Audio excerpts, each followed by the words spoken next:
We got it good. Welcome. Thank you for joining us on Sex Talk with the Siegel Brothers. We're all over South Florida radio now on FM radio 95.3, 96.9, and 103.9. On AM, for those of you still listening to AM radio, on 740 and 1470. Of course, we're live streaming on Facebook if you are joining us there. Hello. Hello. Thank you for joining us. Welcome, and please feel free to hit the like and share buttons liberally, as well as the send an email message if you would like to join the conversation, or call in. The number at the studio here is 888-565-1470. Got it. And Happy New Year. Yeah. Happy New Year to you. Happy New Year to everybody out there. Happy New Year to all our listeners. Our first show of 2020. And I'm still not used to saying that. I haven't really written it yet, but I'm not even used to saying it. I've written it for a couple days in notes. It's odd, but go through this every year. And wouldn't it be nice to say it's a new year and maybe the start of a new decade, and just like that, we're sexually healthier and all of our sexual health problems Oh, well, are on the path to improvement. That's the old fantasy, right? Well, yeah, then you wake up with the New Year's Eve hangover and realize that things haven't changed all that much. Still, we're crawling along this endless quest for sexual health with nothing but obstacles put in the path every year. It seems like we're going backwards. Well, the word morass came up for me when you're talking about that, and it does seem to be this kind of quagmire. We have to keep slogging through all of these issues just to get to a point where we can accept sex. We can be comfortable. We can normalize it. How many times have we asked this question? What is more universal? What else can we say? Every human being on the planet shares in common, yet at the same time is the number one most uncomfortable subject for anybody to talk about. Oh, absolutely. It's crazy. Well, it's that same irony we've also talked about in terms of there are few things that we can even think of, much less name, that bring more pleasure to people, yet it is for so many people their greatest source of pain. And shame and embarrassment and guilt and damaged relationships and blame, right? I think we were talking about last week. And I'd like to continue that conversation. We ran out of time. We have an hour tonight, so we'll be able to stretch out a little bit more. But we're talking about porn and the fascinating end-of-year statistics that Pornhub does, kind of a snapshot into people's online viewing habits. And I think the implications of that. And the effects on relationships, or the projected effects on relationships. In other words, how many times is porn blamed for what is really a problematic relationship? Oh, it's become a knee-jerk response for so many people. If there's a problem, porn, he watches porn, that's the problem. Unfortunately, even in my profession, too many therapists, as soon as they hear the word porn, go either, inside they go, uh-oh, and their first thought is, that's the problem in this relationship. Well, and again, we've mentioned this before as well, that once porn even comes up, especially for therapists, in their minds, in the therapist's minds, they instantly create this victim-perpetrator dynamic. You know what? It absolutely parallels the same. This is another huge flaw among, unfortunately, way too many couples counselors and marriage and family therapists. The perfect parallel with an affair. As soon as a couple walks into a therapist's office and get identified as cheater and cheated on, the therapist grabs that hook, that eats that worm, and consciously or otherwise, the therapy's already off the rails. Sure. Because the therapist is aligning with the cheated on, and the therapy is nothing more than what does the cheater have to do to get out of the doghouse and make it right. And save the marriage and Well, just that whole doghouse characterization is really what is the root. That's where the therapist generally place the issue, and then place the couple.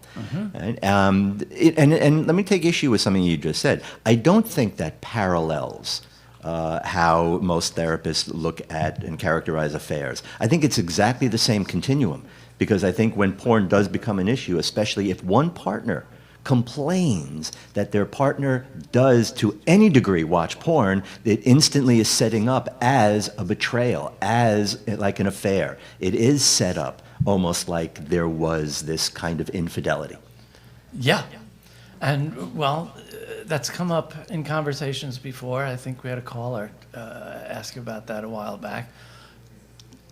How do we deal with that values conflict? If someone's values have them believe that if we're in a relationship and your sexual focus, attention, thought, fantasy, dreams go in any direction except towards me, you're cheating. Right. That's a betrayal. So we can't even make eye contact with a waitress in a restaurant because I'll think you're thinking thoughts. Right. This kind of dynamic happens. Sure. It's hard to do good sex therapy when there are personality disorders involved. Yeah, When that's a someone big is so issue. insanely jealous that everything is a betrayal. Right. So- Right. And God forbid you mention that somebody may look attractive. Right. Like, oh, you want to sleep with them. Oh, now it opens this And- whole door of insecurity and projection and blame. And that's often the first thing that comes up when the issue is porn. Right. The victim, in big air quotes, Yes, for those of you who are listening on radio, he's making big air quotes. believes that whatever, it's usually a heterosexual dynamic, and it's usually the guy and his wife or girlfriend who is hurt by this discovery that the guy is looking at. And even we have to talk about the word porn, because Right. that's loaded as well. Absolutely. Right? Absolutely. So just like cheater and cheated on, this becomes the new permanent. Right? I don't know how many couples I've worked with after an affair where I've had to, remind them. Even murderers are told how long they have to serve, and they serve their time and they're let out. Right? You got this person serving an indefinite sentence, or you'll decide when they've served enough time. It could be 6 months. It could be 6 years. It could be, 60. Right. You But have to be fair. But it's not only even in terms of the term of that punishment, the sentence itself, if you commit some major felony, the sentence is clear. Jail time, parole, community service. What you have to do is very, very clear, yet in this situation, it's not only open-ended, nobody knows, but what do I have to do? You should know. I don't know. You should know what to do. Or I'll tell you when I figure it out or when it feels right. Right. I mean, this is the nonsense that ends up defining these relationships. And I'm calling it nonsense, especially because this is really something that is perpetuated by the so-called professionals. You're right. And these are the things that damage relationships. Very much so. Very Yes, much so. indeed. And let me just throw in as well that for those of you listening or watching, especially if anybody has any issue or has any experience with this, give us a call. Join the conversation, 888-565-1470. And again, of course, through the submit button on Facebook. Yes.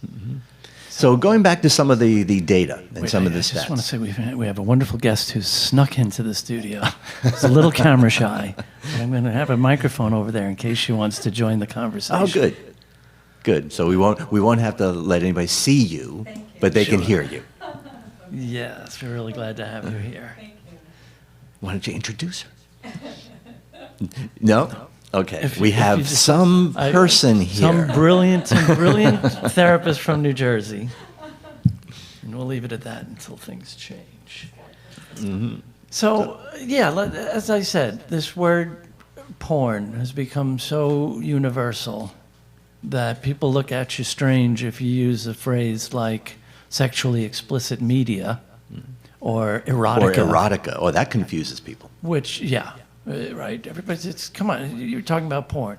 But it's loaded because, well, first of all, most people have no idea where the word comes from and the history that it has. I mean, the literal translation, it's ridiculous that we use it to describe visual media for the most part because the word literally means writing about prostitutes. Prostitution. Right.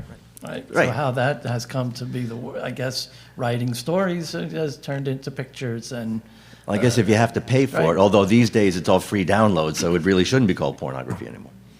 But there's also a legal connotation. Sure, That pornography is a descriptor of a specific type of erotica that typically portrays exploitation. Well, I think that's, we can talk about that. We can make that little nuanced distinction as a Yeah, professional, but I don't think, that's not legal. I mean, It go has back no to John weight. Ashcroft, who covered up the Lady Liberty in the courthouse because there was a marble breast on the statue that he breast. considered porn. At the cost of $6,000 of taxpayer money. I forgot what Remember. country it was from, but there were dignitaries from another country that were visiting, and we had a similar situation where all of the art in the State House was covered up because they didn't want to offend these people with their porn.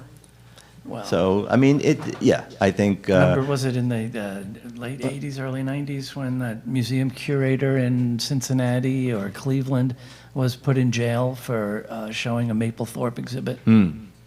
because, of course, Mapplethorpe is pornography. Well, by whose definition?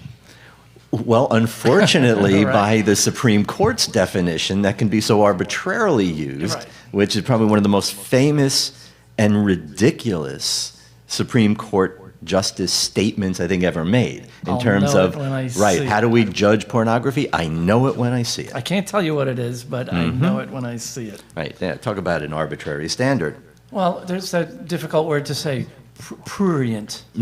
Right? There shouldn't be a word with the P-R-U-R in it. That's just, but prurient interest, Yes. right? In other words, lacking in any scientific or artistic Or social value, they claim. Right.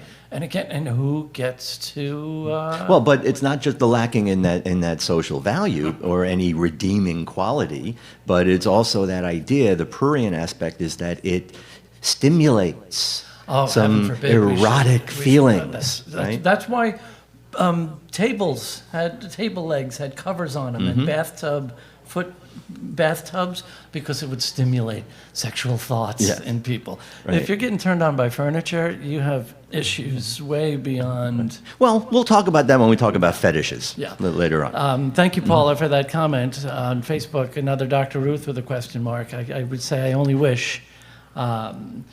She is a hero of ours. A lot of people don't know that before she married Mr. Westheimer, her maiden name was Ruth Siegel, Right. which was the name of our late mom. May she rest in peace. So we may have a photograph. We showed it on the air last Yep. year. It may be the only photo in the world with two Ruth Siegels in it. But we talked about this a couple weeks ago. I'm very upset and disappointed in our Oh, dear yeah. Dr. Ruth. Yes. I hope we can just attribute it to age and being so set in her ways, and I don't know if she deserves a pass, but in Time magazine, No, I wouldn't give her a pass. I she think that was a said strike. that was a big strike, and she defended it too in the same interview. She said, people are going to disagree with me, but I will respect their right to their opinion. But she said, once two people are naked in bed, there's no changing your mind. You've given consent, Right. and that's a horrible. And that consent is That's immutable. horribly, horribly wrong. Right. Sorry, Dr. Ruth. We love you forever. But No, not sorry. Bad- We definitely bad take call. issue. Enthusiastic. Consent is an Dissent. ongoing process during any kind of sexual encounter. Right. And anyone has the right to change their mind or change the course or direction at any time. Anytime. I used to tell guys, I don't care if a penis is a half an inch away from an opening. If someone says, I changed my mind, any centimeter further is Well, crossed that line into an assault. Sure. Is into rape. Well, don't even stop there. If that penis is inside an orifice and that person says, you Someone know what, still- I don't want to do this, it Remove ends. it. Remove it. That's right. Nobody says, oh no, there's no stopping now. This is your fault. You got me going. And you know what really bothers me about that, and this also underlies a lot of how people look at porn and a lot of these relationship dynamics.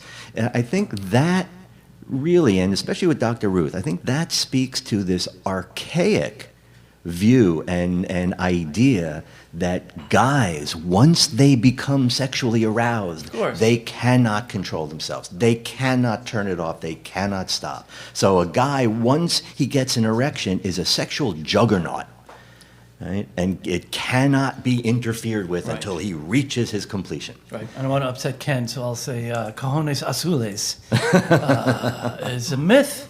There's no such thing that any harm can come to a guy once things get flowing if there's an interruption. I used to say this in my undergrad class.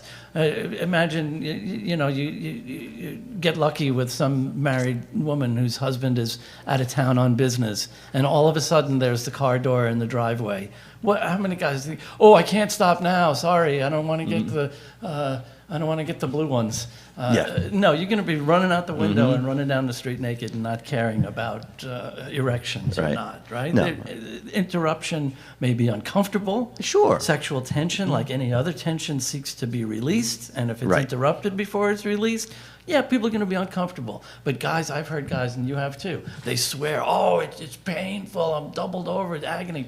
I'll go to No, the it's bathroom not. and take care of yourself. No, it's not. Any guy that doubts that or has any issue with that, try this at home. Give yourself the most robust, most throbbing erection you have ever had, and then think of your boss naked. Right? Yeah. Or your great-grandmother. That or used to be- the old lady that is walking down the street, and actually I want to sort of stop that because I don't want to Yeah, be really. disrespectful You to older people. shouldn't go But too just far. think of someone you find truly unattractive, picture them naked, and you tell me how quick you can lose your erection. How long has that been the classic guy-to-guy advice for preventing rapid ejaculation? You think Think about of baseball. or think about your mother-in-law. Yeah. Right? Why introduce an unsexy thought? To me, it's like those numbing creams. Well, it's exactly Why the is same that thing. a It's good brain numbing. idea? I mean, and to a lot of guys, they would rather have a Yes. completely numb penis and remain, not ejaculate too quickly than Right. risk being embarrassed. And is there a great irony in that as well? Wonderful sex. I didn't feel a thing, but at least I wasn't humiliated. Well, but again, is it even going to be wonderful sex unless the guy's priapistic? If Is he he's- really going to maintain but an if erection he's with a so- completely numb penis? Well, I mean, that's one of I don't- those. I guess the idea, I guess what Trade-offs. they sell, like that drug Promescent, their big claim to fame is that it absorbs quickly, so it doesn't rub off on the partner. So great, you're not both, you're both not numb. But I guess their claim is that it's not completely numb, like dead wood, but reduced sensation, so a guy can last longer. But guys think that happens because of horniness or excitement or hyperstimulation. Right. No, it happens because of anxiety. Yeah. It happens Yeah. because they're worried, and the point of no, what am I saying? The point of no return sneaks up on them, and that can be fixed. Right. Not treated Absolutely. with drugs. Urologists No, are no, putting no. guys on SSRIs now for that. Right. Because quote normal guys complain that when they're on these antidepressants, it takes a really, really long time to ejaculate. Right. Now- so now- urologists go, oh. Regular guys say it takes too long. We'll take rapid guys, and it'll put them right in that Right. regular So by range. delaying that response, by even inhibiting that response for a rapid ejaculator, sure, that seems like an answer. It is medically, But but what urologists don't Yeah. think about is up here. What's Right. going on in the brain? Right. A guy walks out of his office with a script thinking, great, like there's a neon arrow flashing over his head. I'm a rapid ejaculator. Well, yeah, that kind of And to creates the prove it, identity. now, for the rest of my life, if I want to have sex and not be embarrassed, I have to take a pill first. Instead Right. of, 3 weeks with a sex therapist? Well, but Done, but cured, even and again the never combination, again. right? Where I'm okay with using In something like severe SSRIs cases, yes. is always and only in conjunction with sex therapy, and then Always. in that case, I would look at them like training wheels. Exactly. Right? That, when people are first learning how to ride a bicycle, using the training wheels to keep you up, to provide support, to help you from falling down while you're developing the skill. But as the skill increases, the medication needs to decrease, which, by the way, I think is a formula for the vast majority of medications that people take, with very few exceptions, like diabetes, insulin, some thyroid medications. With very few exceptions, medications should always be this training wheels thing. They should always be tools rather than solutions. What do they say at the end of every Ambien commercial? I don't know. I fall asleep halfway through. It says sleep medication should not be taken for longer than 14 days unless on the advice of your doctor. Mm-hmm. How many people we know have been on Ambien for 25 years? Oh, years. Yeah. And it's non-addictive. Yeah, get to sleep without it. Let me see. Well, but see, now there's a nice little thing, too. And I know we're kind of away from the porn, but that sense of it's not addictive, it doesn't mean it's not dependency producing. Good segue back. Yes. Right? Because let's talk about what porn is blamed for, or what is attributed to porn. Yes. I guess what gets the most press, and we've talked about it on the show before, but it's just ludicrous, this idea, and if something gets an acronym, it must be real. Well, that's right. It must be real if it has an acronym. PIED, dreadful, porn-induced erectile dysfunction. That guys believe they watch so much porn that they can't even get an erection without it. I mean, that's what that whole no-fap movement is really all about. Yeah. That these guys, especially in their 20s and 30s, that now have, especially the occasions where they do find themselves with a partner, now find themselves with erectile difficulty. And of course, rather than maybe there's something about me, maybe there's something that I'm doing, maybe something I need to do differently. No, the instant knee-jerk response is, just like the old Roll Gold press, must be the porn. Right? That's the answer. Well, I can't do it. It must be the porn. Well, I get how it's right there. It's a kind of a go-to explanation because no guy's going to think, the worst possible thought. My junk don't work anymore. But that's not even the case, because their junk is working fine. That's right. They don't have the thought, gee, this never happens when I'm by myself. That's right. Doesn't happen when I'm by myself. It doesn't happen when I'm sleeping. Right. Yeah. All of those sort of normal barometers of a properly functioning penis are all there. So it's only when they are with a partner. Nobody self-diagnoses partner-induced erectile dysfunction.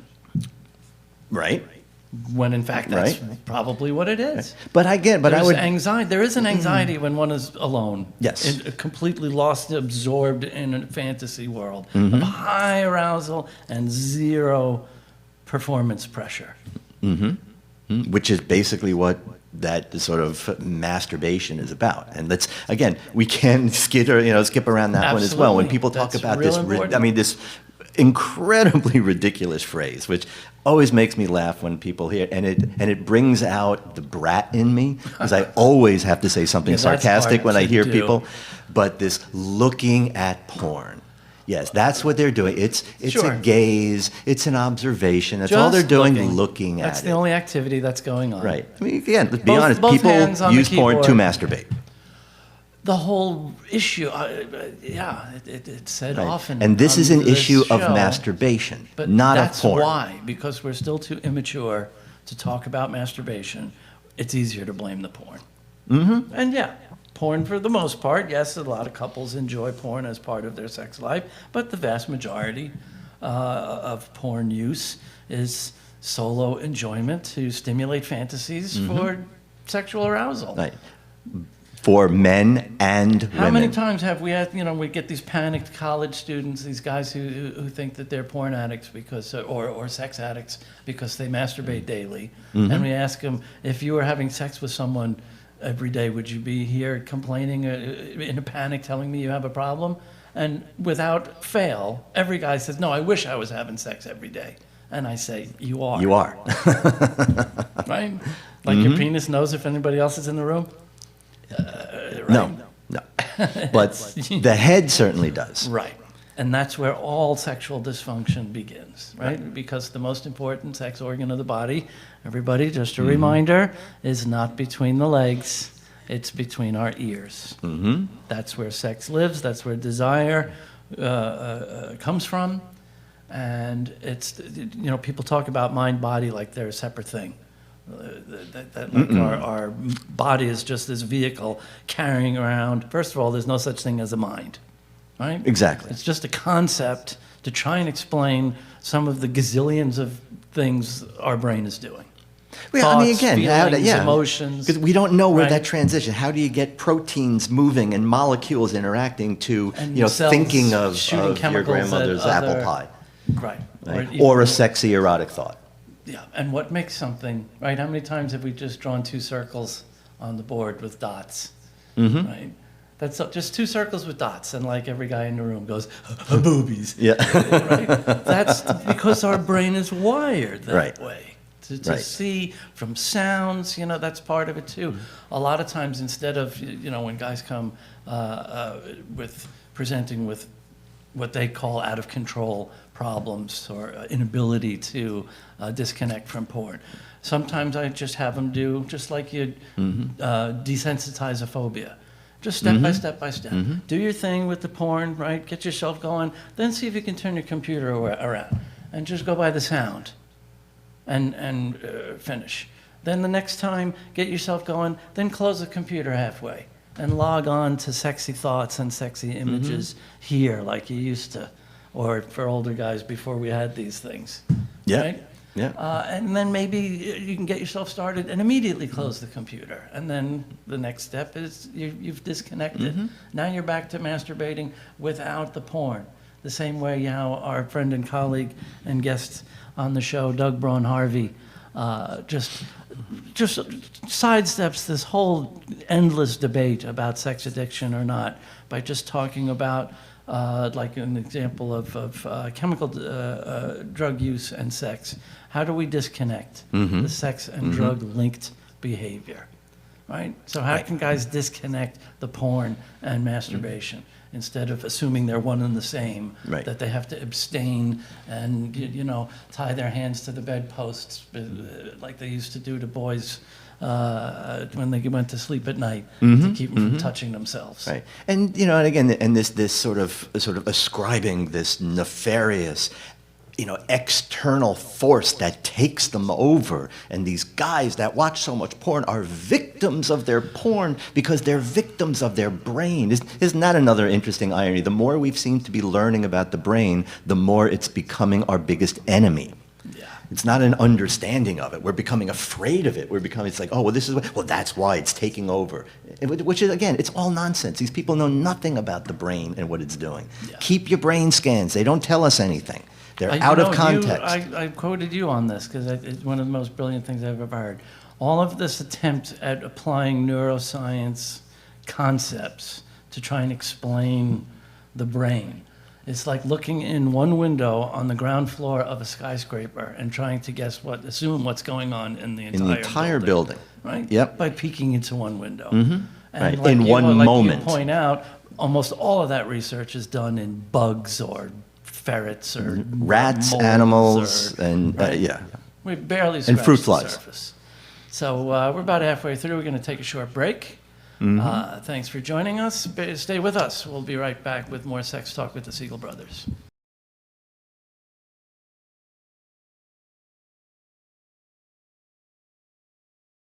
We're talking about porn and relationship problems that are often blamed on porn. People's relationships with their porn. That's right.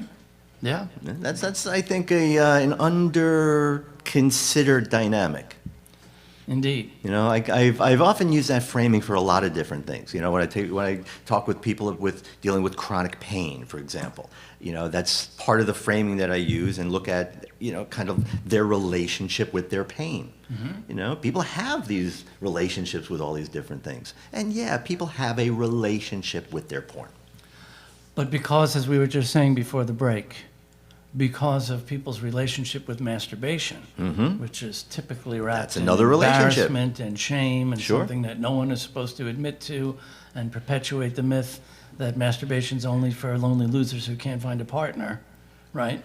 Then that becomes part of a private world. Again, a lot of source of shame for a lot of Yep. people. And even a lot of therapists might not realize, maybe I'm going to be horribly sexist for a second and say maybe this is just a boy brain, girl brain thing. But a lot of women therapists are quick to suggest to a couple, why don't you share with each other the kind of porn you like? and don't realize what they're asking of guys. Most guys ain't never going there. That's a private world. They're not bringing anyone. Yeah. Right? Or remember, I was thinking of that classic Larry Miller line, right? If women knew what men were thinking, they would never stop slapping us. Right? No. There's just something about maybe it's I can't speak to women and their fantasy world, but for guys' fantasy worlds, it's kind of like a private place they go to. I'm sure it's not too different. But I think that's true for just about everybody. That really is the purpose of fantasy, to have that private, safe place to explore and consider and to pretty much go anywhere you want. But it's uniquely, distinctly, and emphatically our own. And that's, I think, really we're onto something. This is why it's so threatening. Right? Because it automatically excludes a partner. How many partner. times have we challenged therapists, even huge names in the field, folks who train thousands of therapists, challenge them on the idea of making any distinction at all between secrecy and privacy. And if there's if there's a better example of a private issue, masturbation is it. Sure. Right? Sure. Now, if someone is in a relationship, do they relinquish their right to privacy? No. But that has to be negotiated. Right. Right. Wow. How many times in therapy do we see couples where does your partner masturbate? I don't know. Well, shouldn't you? Or even is your partner orgasmic? I don't know. Mostly hear that from guys about women, right? There's Usually rarely. you don't hear that in same-sex couples. I think the only rational answer to a question about masturbation is generally yes, or for some, no. But all of these other things, they're really not rational. Whether it's, knowing whether or not your partner masturbates, how many times, like you mentioned before, especially for heterosexual guys, the two responses that we get the most, do you masturbate? No, I get sex regularly. Right? Like it is the one or the other. But the one that boggles my mind are these homophobic the guys that won't even touch their own penis because that's gay. This really is mind-boggling for me. So, do you masturbate? I'm not gay. Right. Are you that homophobic that the thought of touching even your own penis that's a mind blower. Is disturbing? Yeah. I can only imagine what a mess their toilets are. Right? Because they can't aim, obviously, and have to urinate. Obviously, that's right. Can't touch their it. hands up here. So silly. It really is. Yeah. But I think those are really the crux of the issue when we're talking about porn, particularly in the context of a relationship. And I think you're right that there really is something. It's a masturbation issue and it's a privacy issue. Right. And I think going back to how a lot of therapists frame this, I think there's that automatic bias against anything an individual does as part of a relationship that excludes or at least doesn't include their partner. Yeah, but the killer is only because it's sex, because there's thousands of things that couples do every day that do exactly that. How many couples are sitting in the same room for hours, both on their own tablets or laptops? Well, but they'll say they're doing it together. Oh, yeah, they're on Facebook together. We know people that are communicating on Facebook from different rooms in the house. Yeah, that's how they talk to each other. Right. And how much time do people spend on Facebook? Right? Here's a shock. Well, Guess, our dear guest. Guess the average length of time spent on a visit to Pornhub. I don't remember. You gave me these statistics at some point.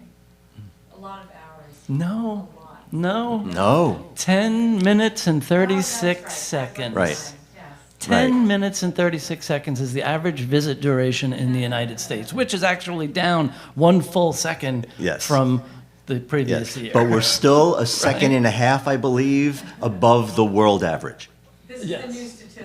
Yes, this is the 2019. The world average is 10 minutes, 28 seconds. Right. Yeah, we're a couple seconds longer. Now, compare that to other, even just internet type of activity. I have lost Who sits on literally Facebook for 10 minutes? hours, not only on Facebook, but even just emails. Going through emails and check, okay, well, this one takes me over here. I look at this one, and this one takes me over here. The internet itself is inherently a time suck. It's an ADD machine. It's the only it's voluntary distraction. Yeah. People go and say, please distract me. Take me away from my work.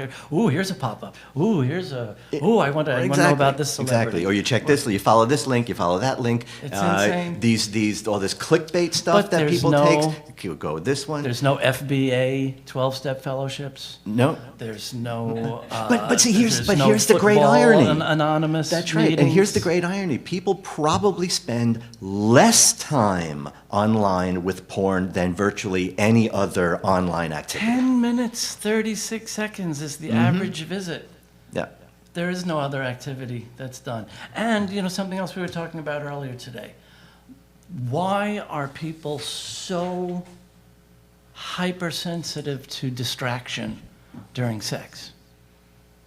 When no Well, other you know activity the answer to that. really. I love this. This is a classic from Marty Klein. Imagine if someone was having a meal. Beautiful meal, wonderful food. They spend hours cooking and candle, not in the kitchen, in the dining room. Special, bring out the special china, right? Really nice meal. But somebody stops for a second and says, oh, you know what? I'm just going to go in the kitchen and grab the salt and pepper. And they get up and half a second, they're back at the table and there's their partner. You've ruined this meal. I'm not hungry anymore. They shoved their plate away. You had to go get the salt and pepper. Now I'm not hungry anymore. No, that would be a crazy person. Yeah. But during sex, sometimes it's the shift in position or a change in sensation. People, there's that hypersensitive. You've ruined this. Well, because I Or, think people. Now I'm not in the mood. So many people are on such shaky ground sexually. They're almost. It's almost like walking on this We're in here tightrope. all the time. Not only that we're in there all the time, but it's where are we in there, and how many people, it's their ego on the line, their sense of self. They're not only the self-judgment, but the projection of being judged by a partner. Yeah. So all of this Especially self-consciousness, when we're eating, we're not that self-conscious. Some people probably should be because you make a mess, but but when it comes to sex, most people seem to be self-conscious. That's spectatoring. Twofold. Exactly. Right? They step out of themselves, Yeah. and they sort of stand aside, watching themselves, criticizing, judging, worrying, all of that kind of stuff. You don't really see that in any other sort of human behavior. Yeah. Yeah. Right? So it really, there's when most people get into a sexual situation, there's almost always this sense of something at stake. Right? And I think that's really what How drives many a lot guys, of that. especially of older generations, much older than us, like Freddie's age, how many guys grew up with, referring to their penis as their manhood? Yeah. So, talk about Freddie still does. everything, everything on the line. That we're going see another sexist cliche, I think, or stereotype. I don't know which, but if women tend to think of men as being horny all the time, what they don't see is right next to the "ooh, goody, we get to have sex" is the "uh-oh, we're on." Right. Now my manhood is on the line. I better be good enough, last long enough, be big enough, and not too quick and not too long, and that's work. Yeah. That's anxiety. Right. Well, and again, I love the book. We have a colleague, Ian Kerner, who just wonderful stuff, and his book. She finishes first. She paraphrasing. I know. She moves around the mountain. I'll say she finishes first. Now, on the one hand, I think there's really good stuff in there, but there is a whole nother part of that for a lot of guys where that's sort of a manipulation. That's a defensive behavior. It's compensatory. Yeah. Right? Yeah, exactly. As a way of making up for the fact that they know once the main event happens, it's going to be over quick. Right. If I can get her to do that, then, I'm off the hook. Yeah. Pressure's off. But that, I've been talking a lot, it just seems to have been a theme the last couple of weeks with a lot of couples in therapy about these rules. And, like Bill Maher's regular bit, new rules. Yeah. First of all, nobody can identify where these rules come from. They have to abide by them, but they have no idea where they came from. And the thought that you can throw it away and write your own rules is like, it's amazing how often people are like, really? We can do that? Sure, sure. Why? But that's also scary for a lot of people. Yeah, I guess. The fact that you can create this relationship, you set the terms, you set the limits, you decide every detail between you what it's going to be, that means that both the success and failure are on you. You can't blame Well, anybody else. It also forces people to talk. And Ooh. how often do we point out that universal upside downness, that reality that it's easier for most people to have sex, especially in the Right, dark, in the dark. with a little buzz on, Yeah. than to talk about having sex. Sure. That's too intimate and scary. Right. Well, again, we've talked about this in the past before, and you've mentioned this earlier. This idea of what needs to be negotiated ahead of time. People don't go into their relationships negotiating. They don't go in communicating. no. We go into our relationships with assumptions and expectations, not agreements, no understanding. Right? No, let's look at this, let's create this, let's try this, see what happens. None of that seems to be there for the majority of people. Including conversations about masturbation and erotica. Right.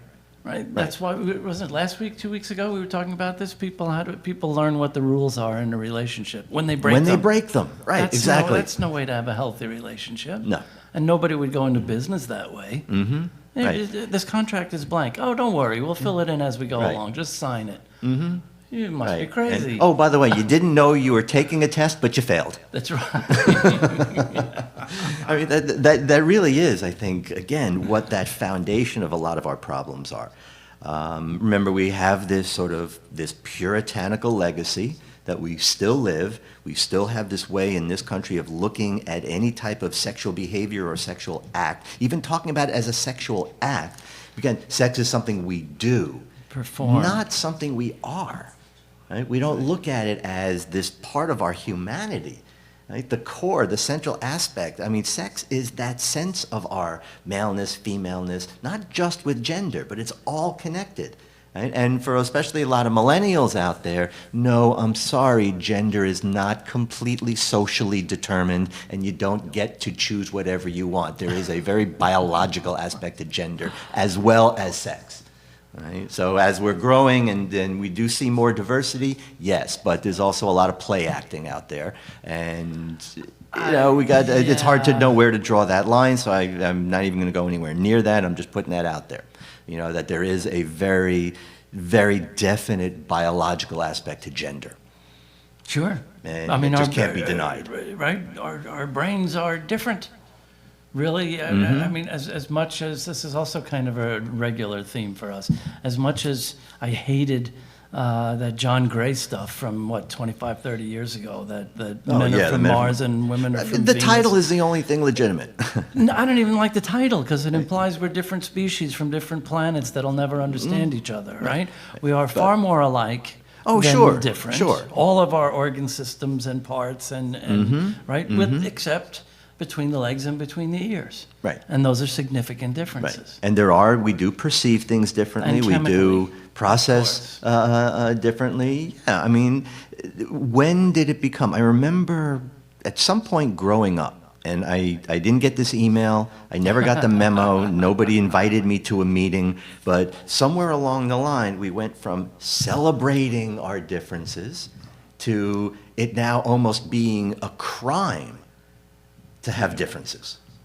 There's like this hyper homogenization of everything, right? In spite of the fact that there is also this terminal uniqueness going on. Right? It's sort of like what MTV started when they first came out in like 1981. Their message is gone so far out there. Remember what their basic message was? Be unique, be yourself, but just like everybody else. Right? So there's a rule to your distinctiveness. Yeah. Right? So you need to be sort of, be a unique conformist. Yeah, like the goths and the vamps on South Park. Oh, we're goths. Right. So again, we whatever the notions we have, and for so many people, and again, where these ideas come from, where these rules come from, we don't really know. But when people have them, they hold on to them really tightly. Well, we do know where a lot of them come from. A lot of them come from culture and religion, and a lot of that script, some of it was actually, we always talk about the unwritten script. A lot of it has been written. Well, sure, And sure. a few of what has been written is very helpful. because it's Yeah. all prohibitive and sinful and what'll get you Well, burning in hell. But also based on incorrect information. Of course, all of right? course. How Well, many people again, think the story of Onan in the Old Testament is about masturbation? Right? Uh-huh. Well, first of all, there were no such thing as microscopes or genetics or understanding what sperm and eggs even are. Right. Right? Like, technically not even human cells. And people don't know that the story of Onan was not, was punished for masturbating. He was No. punished for pulling out. Yes. Coitus interruptus, for not impregnating his dead brother's wife, Right. which was his legal obligation since his brother died before bearing a child. Right. And you know, They never get into detail No. why Onan was okay having sex with his sister-in-law, no, that was a commandment by God. but the pulling out part, Right. No, but see, that's why That's it what was, got him killed. remember, sin. Right? It was St. Augustine. It was really the Catholic Church that changed the definition of sin into some kind of moral act, a good or bad judgment. Sin, particularly in Old Testament times, meant selfish, particularly selfish to at the expense of somebody else. Yes. So that story, Like you know, travelers. and because in ancient Jewish tradition, if a man dies, his brother has the obligation Yeah, to to take father care a of his child family. in his If name. he didn't impregnate her, he has to father the child with her. God commanded Onan to father a child with his brother's wife. His brother died before he got her pregnant. That was the sin. So in spite of what God told him to do, he pulled out. right? So But the this ultimate idea of spilling selfishness. the seed- Well, I'm sorry, not ultimate. Adam and Eve were the ultimate selfishness. Yes. The idea of spilling the seed is kind of like causing Right. millions of abortions. Right. Killing Well, and that's the millions of thing, little right? babies. Right. And again- but where they're supposed to go? Not on the ground, on the womb, In the womb. on the soil, on Right. the plot. And again, and to here's where, fertilize. or another reason why we really can't be relying on these things for any kind of modern day information. Right, Because, of course. well, first of all, if people really did read their Bibles, right, then in Leviticus they would see the explanation and they wouldn't have to go there because it's in there. It was the old homunculus theory. Right. Because again, thousands of years ago, the belief was based on what they observed. Like I said, no microscopes. They didn't know what this was. What they observed was during intercourse, a man shoots this stuff out of his penis, goes into a woman's body, and then this thing happens. So the thinking was,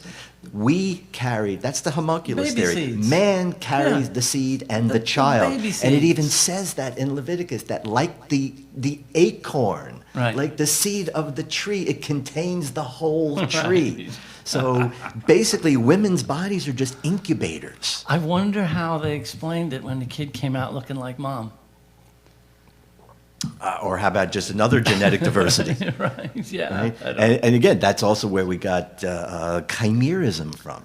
Yeah. That if there was no such thing as a birth defect or a genetic abnormality, no, You it have was a to- monster. You have to introduce a whole other show with just a few minutes to go. Right? But again, the point is, these things have no real basis in fact, in logic, in the way things are, but this is still the basis for so many people in how they are defining and judging their sexual acts and sexual behaviors. Yeah. And sexual self. Sadly, this is the same way that sex becomes politicized. Mm-hmm. And people actually have the audacity to try and legislate kinds of sex or kinds of people. Well, but they're also, what is the basis of their desire to do so? It is their Bible. They're doing it primarily on religious grounds. Right? Because when you look at people that are not coming from that place, we talk about diversity. We talk about choice. We talk about, being able to live according to, our sense of morality, our own sense of right or wrong, and there are sort of, there's a lot of room to work in. Right? Not this. There's no room to work in this. These people are using these, what they consider biblical mandates, and trying to govern behavior of people today. And I'm sorry, Careful, it doesn't work. Barrio. All of our red state listeners are turning away. No, but it is. It's important. It's, you know, we're due to have we need to have some clergy in here, and remind people that sexuality is spiritual, and we need to reconnect all these disconnections that have happened over the centuries. And again, fearing sex and dirtying sex. And if you go back, shaming. right? If you go back before that sort of Judeo-Christian era, sex was the way to get closer to God. Sex was sort of the spiritual path. Right. Right? That ecstasy, that transcendent experience. What, again, never got the memo. How did we go from that to dirty and shameful and bad? Which, by the way, I'm sorry, you cannot hold these two thoughts in the same head and be considered anywhere near rational. If you, on the one hand, think we are created in the image of a divine, perfect being, you cannot think that there's any part of this thing that is bad, dirty, or shameful. Right. Can't have them both. Right. Pick Right, one. right. Right? Pick one. You can't have them both. Yeah. Right? Remember So, that clergy workshop when the priest stormed out of the room? oh, Because we're talking about the clitoris and its function and its complete lack of any urinary or reproductive function Right. at all. Right. Only pleasure. right. Well, that was my game, set, He got match. offended, and one of us said, "Don't get upset with us. Take it up with the manufacturer." Take it up with the manufacturer. Yep. Oh, he stormed out of the room. Yep. So, but that's still a very important question, you know, especially for people that only think sex is for reproduction. Then why is there a clitoris? Does anybody think that anymore? The most Yes. conservative, Yes, they do. orthodox religious people in the world, does anybody still think that sex is only for making babies? Well, no, actually, or it depends on in some orthodoxies. Yeah, but there's even still, right? Mm-hmm. Some, even Orthodox Jews value sexuality. well, yeah. The pleasure between a marriage, right? Absolutely. You know what the music means. Thank you all for joining us, and thanks for those of you who joined the conversation. And please join us next Friday Friday. at 7 for more Sex Talk with the Siegel Brothers. Have a great week.